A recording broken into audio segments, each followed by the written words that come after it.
The amazing thing about having our 75th anniversary and talking to people about it is everyone is recognizing that it's a milestone, and we're getting a lot of congratulatory messages. But when I meet people around town and in the community, in fact, I had lunch with someone last week and they said meeting me was like meeting a celebrity. And I'm not a celebrity, I'm just running a store that happens to have been around for 75 years. So it's special, and it's something that I didn't recognize would be as important and as special as it is, until we finally got here. We discovered just last year, in going through the archives of some old magazines, art materials trade magazines that we had in the basement, that the F is in the permanent collection of MoMA. And obviously we were all astounded. It was something that my father and those of his generation perhaps knew and had forgotten and didn't pass it along to the second generation. Maybe it wasn't important. But to us, that was astounding.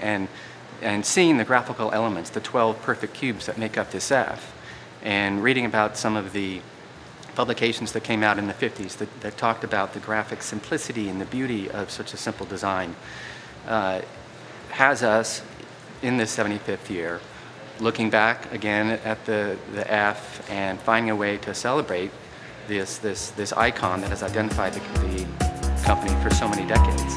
Over the years, many celebrities have come and gone through the doors of Flax, and a very fond story that my father likes to tell is of Kim Novak in the filming of Vertigo in the 1950s. And during the filming of Vertigo, Kim Novak came into the store, bought some purple paper, even touched my father's hand, and then there's a scene from the film of the back door coming from the alleyway towards the back door. So that was a little bit of a claim to fame.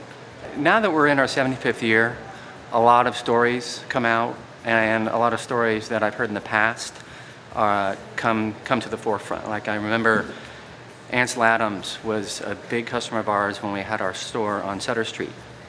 And he bought thousands of dollars worth of paper. And I don't recall the circumstances exactly, but something went wrong with the paper. And he was unable to use it for the reproduction of his photographic work. And so my father did whatever he needed to do to make sure that it was right. And we replaced all of that paper. And that's been part of our commitment over the years, is to make sure that we're doing right for the customer and for the artist, making sure they have the right product to complete their project. And that's the main thing, is we want to continue to inspire artists to fulfill the dreams of their imagination. It sounds kind of corny, but really that's what we're about, is fueling and inspiring creativity.